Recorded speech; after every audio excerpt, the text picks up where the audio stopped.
रुको, इस वक्त आप सांस ले रहे हो, दिल धड़क रहा है, आंखें खुली हैं, सब कुछ नॉर्मल लग रहा है ना।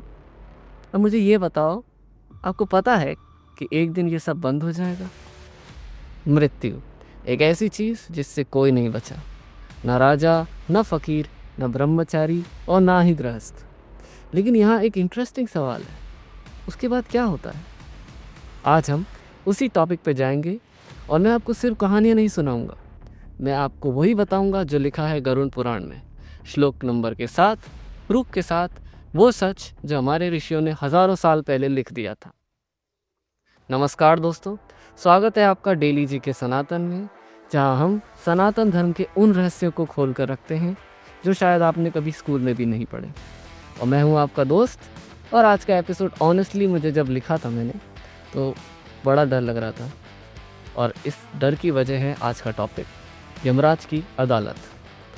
तो आप मुझे एक बात बताइए, क्या सच में एक ऐसा कोर्ट है जहां आपके सारे पाप और पुण्य पढ़े जाते हैं? क्या सच में एक ऐसा जज है जो एक बार भी गलत फैसला नहीं करता? या आपके मन में छुपे ख्याल आज भी रिकॉर्ड हो रहे हैं, अभी इस वक्त जब आप ये वीडियो देख रहे हैं? तो जवाब है हाँ, और आज मैं आपको इसके बारे में पूरी जानकारी दूंगा। गरुड़ पुराण, ये वो ग्रंथ है जिसे वेद व्यास जी ने लिखा। यहाँ एक डायलॉग है भगवान विष्णु जी और गरुड़ जी के बीच। गरुड़ जी पूछते हैं, प्रभु मृत्यु के बाद क्या होता है? और विष्णु जी पूरा सच बताते हैं। ये आपको मिलेगा गरुड़ पुराण के प्रेत्य खंड में। तो गरुड़ पुराण के अनुसार जब इंसान की मृत्यु आने वाली होती है तो उसके अंतिम पल में कुछ अजीब होता है। वो बोलना चाहता है लेकिन बोल नहीं सकता, आंखें खुली रहती हैं लेकिन देख नहीं सकता, और फिर उसे डिवाइन दर्शन होते हैं। वो सब कुछ एक साथ देख सकता है, जैसे एक ही पल में पूरा जीवन गुजर रहा हो। और फिर यमदूत आ जाते हैं। तो अगर इंसान ने पुण्य किया है तो विष्णु जी के दूत आते हैं, पुष्पक विमान में, पुष्पों की बारिश वगैरह वगैरह। लेकिन अगर पाप ज़्यादा है तो यमदूत आते हैं, और पुराण में लिखा है कि उनका रंग काला, हाथ में डंडा, और साथ में होता है एक पाश, एक फंदा, जिससे आत्मा को खींच कर लेके जाता है। अब आप लोगों के लिए एक सवाल, गरुड़ पुराण में किसका डायलॉग लिखा हुआ था? ब्रह्मा जी और नारद जी का, विष्णु जी और गरुड़ जी का, शिव जी और पार्वती जी का, या यम और चित्रगुप्त का? कमेंट्स में जरूर बताएं।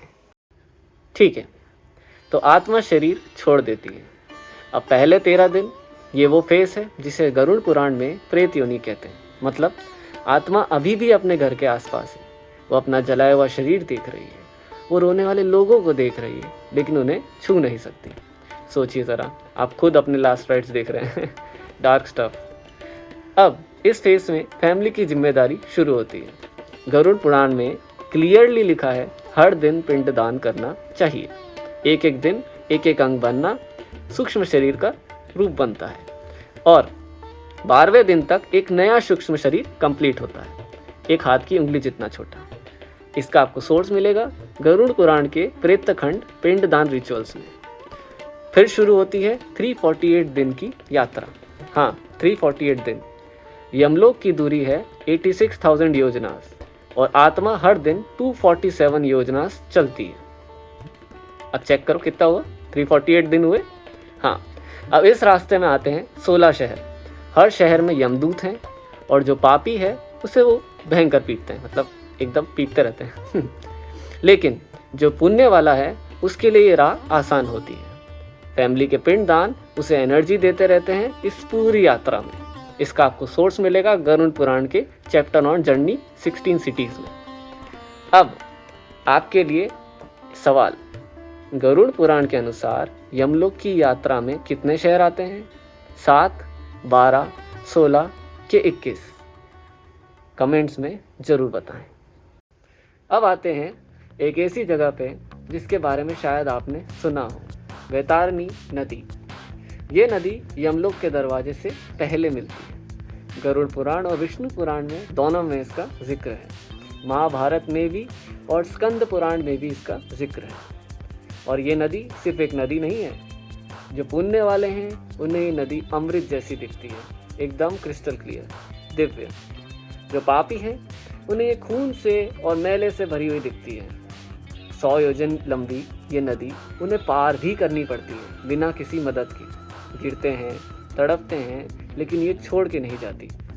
अब एक इंटरेस्टिंग चीज़, वैतरणी ग्रीक माइथोलॉजी की स्टिक्स नदी से बहुत मिलती जुलती है। दोनों की डेथ के रियल्म भी सेपरेट करती है, और कोइंसिडेंस, ये एक ही कॉस्मिक ट्रुथ है जो अलग अलग सिविलाइजेशन ने देखी। एक और बात, इस नदी को पार करने के लिए एक उपाय बताया गया है गरुड़ पुराण में, और वो है गोदान, एक गाय का दान। गरुड़ पुराण के श्लोक 77 और 82 में यह लिखा हुआ है। आज भी लोग अपने बुजुर्गों के नाम पर गोदान करते हैं, एग्जैक्टली इसीलिए। अब यमलोक में एंट्री होती है। पहली चीज़ जो आत्मा देखती है वो है यमराज जी का दरबार। गरुड़ पुराण में यमराज जी का डिस्क्रिप्शन एकदम सिनेमैटिक है। सुनिए, यमराज जी का शरीर एक पर्वत जितना बड़ा, हाथ में डंडा, भैंसे पर सवार, 32 हाथ, बिजली की तरह चमकता हथियार, आंखें कुएं जैसी गहरी। ये सब आपको गरुड़ पुराण में मिल जाएगा। और मैं क्लियरली आपको एक बात बताता हूँ, मार्वल के किसी भी विलेन से ज़्यादा टेरिफाइंग डिस्क्रिप्शन है ये। अगर किसी ने यमराज जी पर मूवी बनानी हो तो पूरी स्क्रिप्ट गरुड़ पुराण में रेडी है।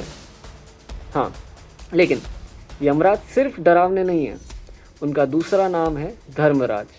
वो इंसाफ के देवता हैं।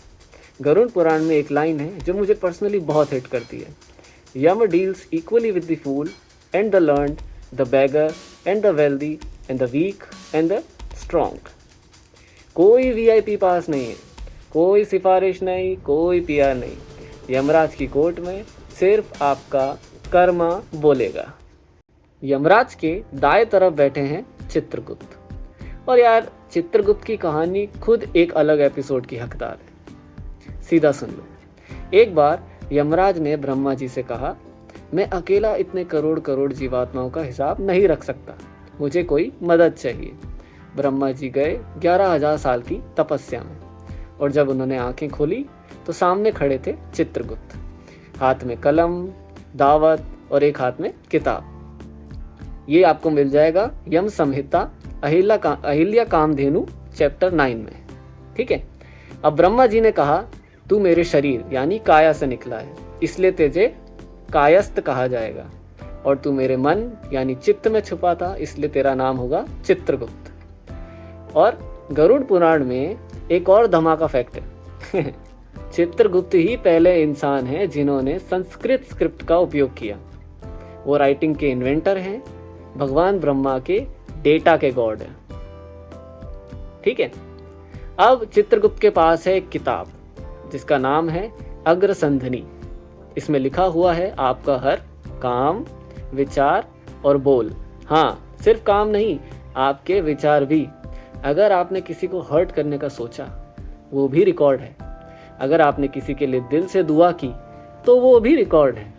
मॉडर्न साइंस में इसका नाम है आकाशिक रिकॉर्ड। तो थियोसॉफिकल लिटरेचर में ये कॉन्सेप्ट आज भी मौजूद है। और अब चित्रगुप्त पढ़ देते हैं आपका पूरा हिसाब।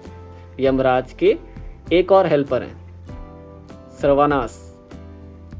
ये ब्रह्मा जी के पुत्र हैं। ये धरती पर, स्वर्ग में और पाताल में रहते हैं। इंसान की हर बात जो कुलम खुल्ला वो बोलते हैं, सब जो राज जो वो सीक्रेटली करते हैं, सब कुछ उनके पास है। ये भी गरुड़ पुराण में लिखा है। तो अगली बार सोचो, जब कोई भी बुरा काम करना आप चाहो सीक्रेटली, तो ये मत सोचना कि कोई देख नहीं रहा। फैसला आता है कर्मा के हिसाब से मिलता है। पुण्य ज्यादा तो स्वर्ग की तरफ, मुक्ति का रास्ता। पाप ज्यादा तो नर्क की तरफ। 28 प्रकार के नर्क है गरुड़ पुराण में। लेकिन हाँ, ये और सुनो ध्यान से, सनातन धर्म में नर्क परमानेंट नहीं है। पाप आपने अगर भोग लिए तो आत्मा वापस आ जाएगी, फिर से मौका मिलेगा। ये भी आपको मिलेगा गरुड़ पुराण और श्रीमद् भगवत में। अब आपके लिए एक और सवाल, चित्रगुप्त के पास जो डिवाइन लेजर है उसका नाम क्या था? आकाशिक ग्रंथ, अग्रसंधिनी, कर्म पत्रिका या धर्म रेखा? कमेंट्स में जरूर बताएं। तो दोस्तों, ये सिर्फ हिस्ट्री नहीं है, ये है एक पूरा cosmic system, cosmic justice system, जो तब से चल रहा है जब से सृष्टि बनी। और हमारे ऋषियों ने इसे लिखा ताकि हम सब जागरूक रहें, ताकि हम समझें कि हर एक पल मैटर करता है। चित्रगुप्त रोज लिखते हैं, यमराज जी रोज दरबार चलाते हैं, और एक दिन हम सबको भी वहां जाना है। तो सवाल ये नहीं है कि मृत्यु कब आएगी, सवाल ये है कि जब आएगी तब आपका हिसाब कैसे होगा। सोचना जरूर, और कमेंट में आज के सारे क्विज के आंसर डालें, बताएं किसने तीनों जवाब सही दिए। अगर आज की वीडियो ने कुछ फील कराया तो एक काम करो, लाइक करो, शेयर करो अपने उस एक दोस्त को जिसने ये चीज़ कभी नहीं सोची होगी। और अगर नए हो चैनल पर तो सब्सक्राइब बटन वहाँ है ही, बेल आइकन भी है, क्योंकि हमारे बाकी ऐसी एपिसोड इसी लेवल के आने वाले हैं। मैं हूँ आपका दोस्त डेली जी के सनातन। जय श्री राम दोस्तों।